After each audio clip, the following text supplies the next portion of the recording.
ଚାଷୀମାନଙ୍କୁ ଭ୍ରମିତ କରନ୍ତୁ ନାହିଁ। ଖରିଫ ଋତୁ ଧାନ ସଂଗ୍ରହ ନିମନ୍ତେ ଜାରି ପ୍ରକ୍ରିୟାକୁ ସରକାର ଅବଧି ବୃଦ୍ଧି କରିଛନ୍ତି। ତ ଦର୍ଶକ ବନ୍ଧୁ, ଚାଷୀ ଭାଇମାନଙ୍କୁ ଭ୍ରମିତ ନ କରିବା ପାଇଁ ସରକାରଙ୍କ ତରଫରୁ ଯାହାକି ଧାନ ମଣ୍ଡି ପାଇଁ ଯାହା ବି କିଛି ଇନଫର୍ମେସନ୍ ଆସିଛି ତାହା ମୁଁ ଆଜି ଆପଣମାନଙ୍କୁ ଏହି ଭିଡ଼ିଓରେ ଜଣାଇଦେବି। ତ ତା ପୂର୍ବରୁ ଆପଣମାନଙ୍କୁ ଅନୁରୋଧ, ଦୟାକରି ଭିଡ଼ିଓଟିକୁ ଶେଷ ପର୍ଯ୍ୟନ୍ତ ଦେଖନ୍ତୁ। ଆଉ ଯଦି ଏବେ ହିଁ ପ୍ରଥମ ଥର ପାଇଁ ଭିଡ଼ିଓକୁ ଦେଖୁଛନ୍ତି ତାହେଲେ ଭିଡ଼ିଓ ଗୋଟେ ଲାଇକ୍ କରିଦିଅନ୍ତୁ। ଆଉ ତା ସଙ୍ଗେ ସଙ୍ଗେ ମନୁଆ ମନିରାଡ଼ି ଚ୍ୟାନେଲକୁ ଏବେ ହିଁ ସବସ୍କ୍ରାଇବ୍ କରି ପାଖରେ ଆସୁଥିବା ଘଣ୍ଟି ବଟନକୁ ଅଲ୍ରେ ଦବାଇ ଦିଅନ୍ତୁ। हेलो फ्रेंड्स, नमस्कार, जय जगन्नाथ। मनुआ आपको स्वागत करुच्ची आज आउ एक नुआ दमदार भिडियो। तो दर्शक बंधु, जहाँकि सूचना आपने देखी नियंतु। खरीफ ऋतु धान संग्रह निमंते जारी प्रक्रियार अवधि वृद्धि गत मास 19 तारिख ठारू एही पंजीकरण चली। राज्य सरकार समस्त चाषी भाई मानक गुरुत्व देउछन्ति बोली जहाँ खाद्य जोगाण और खाउटी कल्याण मंत्री कृष्णचंद्र महापात्र बुधवार संध्यारे कहिसंति। जहाँकि सांबादिक सम्मेलन में गणमाध्यम प्रतिनिधि को श्री पात्र कहते जड़े मध्य चाषी कहीं भी पंजीकरण वंचित हेबे नहीं बोली गुरुत्व देइछन्ति। मुख्यमंत्री श्री मोहन चरण माझी निर्देश क्रमे खरीफ ऋतु धान संग्रह निमंते जारी प्रक्रिया अवधि को वृद्धि करा जायछि। एही पंजीकरण प्रक्रिया गत जुलाई 19 तारिख ठारू आरंभ होइथिबा बेले यह चलित मास 20 तारिख पर्यंत धार्य करा जायथिला। मात्र चाषी मानकर स्वास्थ्य एवं अनुरोध क्रमे यह अवधि को वृद्धि निमंते पश्चिम ओडिशार जनप्रतिनिधि बादे मुख्यमंत्री को साक्षात कर अनुरोध कर।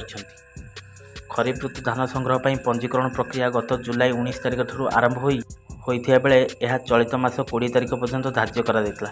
मात्र चाषी भाई मानकर स्वास्थ्य एवं अनुरोध क्रमे यही अवधि को वृद्धि निमंते पश्चिम ओडिशार जनप्रतिनिधि बादे मुख्यमंत्री को स्वागत कर अनुरोध कर। कृष्णचंद्र महापात्र खाद्य जोगाण मंत्री कहते जनप्रतिनिधि अनुरोध कार्यक्रमे मुख्यमंत्री यही अवधि को वृद्धि करपर्यंत 10,93,220 जन चाषी पंजीकरण करथिबा बेले आगक यह वृद्धि हेबो बोली जहाँ सूचना आछि।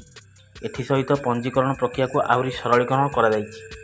विभ्रांतकर तथ्य को चाषी भाई माने विश्वास न करंतु एवं चाषी मानक भ्रमित करंतु नाही बोली जहाँ गाइडलाइन रे लेखा। तो पूर्व सरकार चाषी भाई मानक हैरान करथिले। आम सरकार चाषी भाई मानकर सुविधा सुजोग को प्राधान्य देउछन्ति। वर्तमान चाषी माने खुशी रे अछन्ति बोली श्री पात्र कहि। तो दर्शक बंधु, एठी आपण मानकर कोन रहिछि मतामत जहाँ कि सरकारंकर कहवा हिसाब रे जहाँ कि पूर्व सरकार अपेक्षा नूतन सरकार बहुत किसी चाषी भाई मानक भाई सहयोग करछन्ति जहाँ कि चाषी धान संग्रह पंजीकरण को आहरी सरल करछन्ति। तो आपणकर कोन रहिछि मतामत, सतरे कोन एई नुआ सरकार सरल करछन्ति ना पुराना सरकार जेति सरल करछन्ति नुआ सरकार ताको आहरी जटिल करछन्ति? तो कमेंट बॉक्स रे मतामत जणाई दियंतु।